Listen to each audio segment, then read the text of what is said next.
Are you tired of bedtime dragging on for like over an hour? Well, these 5 hacks I'm going to show you today are going to work like magic to speed things up without you having to turn into mean mommy.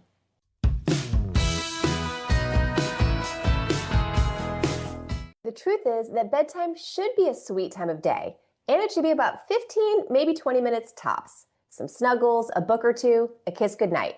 But for so many moms, it is a nightly freaking war zone.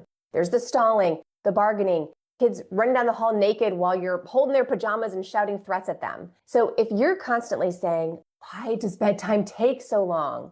you are certainly not alone, and you are not doing anything wrong. You're just missing a few key hacks that are going to make all of the difference. So in this episode, I'm walking you through 5 powerful, really proven tips that I've developed to help you speed up bedtime without yelling or bribes or giving in. And if you like these, you can get my complete list of 10 hacks to speed up bedtime at awesomelittlesleepers.com/10 hacks. All right, let's jump in so you can get your evenings back.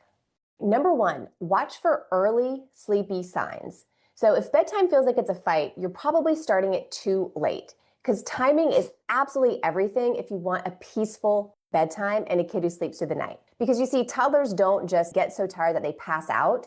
Actually, what happens is they get so tired that they actually get a second wind. And once that happens, you're battling your wired little kid who's acting like a tornado or like some kind of crazy Olympic athlete for hours. But here's the trick. Every child has what we call a sleep window, okay? And this is when their body is like the most primed and ready for sleep. And if you get them to bed in that window, bedtime is so easy. But if you miss it, you're really in it for the long haul. So how do you know how to spot your kid's sleepy signs? How do you find that ideal sleep window? Well, your kid is actually going to give you some signs, but every kid is different, so you have to know what to look for. Some kids will rub their eyes. Some kids get really clingy and really weepy. Some kids can't hold their head up.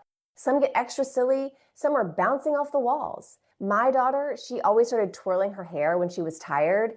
And in fact, she still does this and she's 15 years old. So that was a very clear tell for us that it was time for bed. So once you figure out your kid's sleepy sign, that is when you put them to bed before they have a chance to go off the rails. It's a combination of watching your kid and also watching the clock to find that perfect window.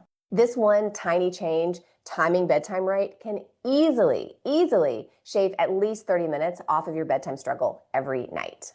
Number 2, I love this one. Write out a step-by-step bedtime routine. Here's a new perspective on your nightly routine. Think about this. Your child isn't really resisting bedtime, they're just resisting uncertainty and chaos. They want to avoid this bedtime chaos just as much as you do. But oftentimes, our kids just don't really know what is expected of them during bedtime. And you barking out orders is not what I mean. Kids do so much better when they know exactly what's coming next. What is the exact routine? Especially this time of day where everyone is already tired, because predictability makes them feel safe. Having that evening structure feels safe. So I want you to give that to them.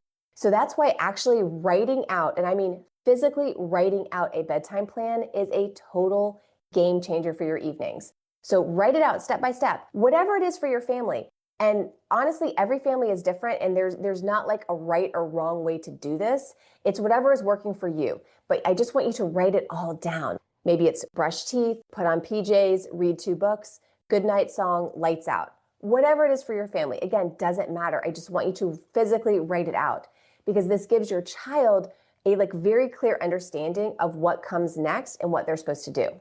It can also really help to stop those negotiations just dead in their tracks, because you can use this list like the ultimate guide, right? The list kind of becomes the bad guy. So when your kid's like, "Read one more book, mommy," you can say, "Well, the list says 2, we're only going to read 2, because that's not you being mean. That's just the plan. The plan's the bad guy." All right. Number 3 is one that we do not think about nearly enough. It's praise the good and ignore the bad. So this is the truth that is, honestly, it's at the core of really everything associated with parenting. And that truth is that your child wants your attention more than anything. And whatever behavior gets them the most of it, that's what they repeat. So if whining and stalling and tantrums equals more attention, even if you're getting mad and yelling, guess what? They're going to keep doing that.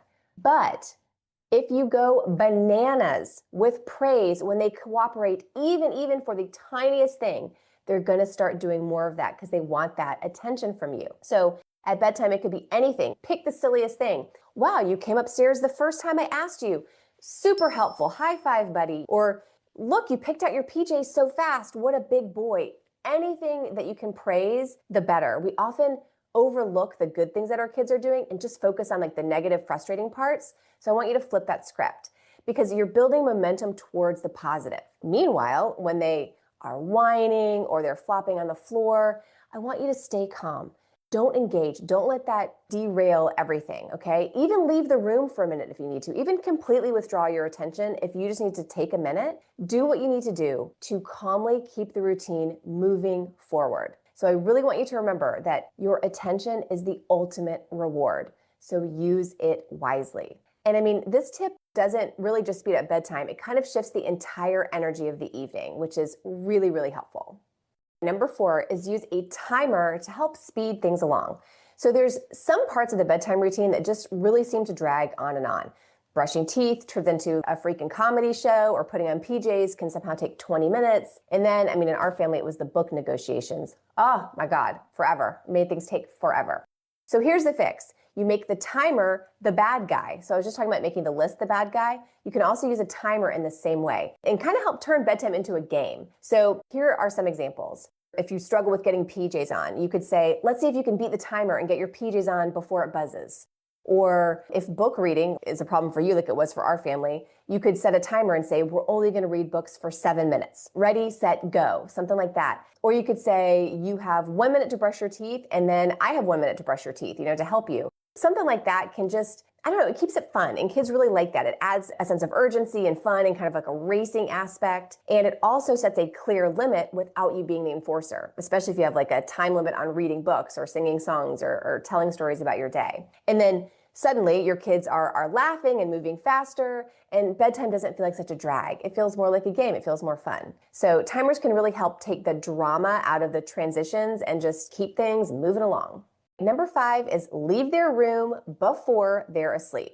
This one might feel like the hardest, but it really is also the most powerful. Because if your child can only fall asleep with you in the room, they are going to need you in the room every time they stir around overnight.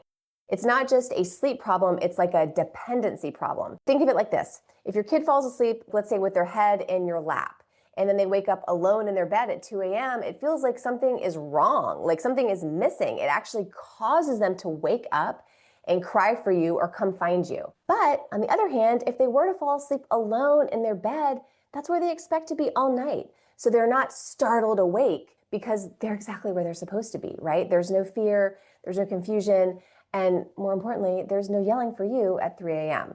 So this is how you really build true sleep independence. So even if it feels a little scary, just start leaving before they fall asleep. At first, you can just leave before they're fully out, like they're calm, they're about to fall asleep, and you can sneak out. And over time, you can leave earlier and earlier and get to the point where your kid knows you're leaving before they're asleep. This one change can really break that pattern of night wake-ups and give you your nights back and maybe even give you your bed back. Now, if you like these tips, grab my complete list of 10 hacks to speed up bedtime at awesomelittlesleepers.com/10 hacks. Peaceful, easy bedtimes are waiting. Let's go get them. If you want to learn more about how to stop overnight wake-ups, check out this video.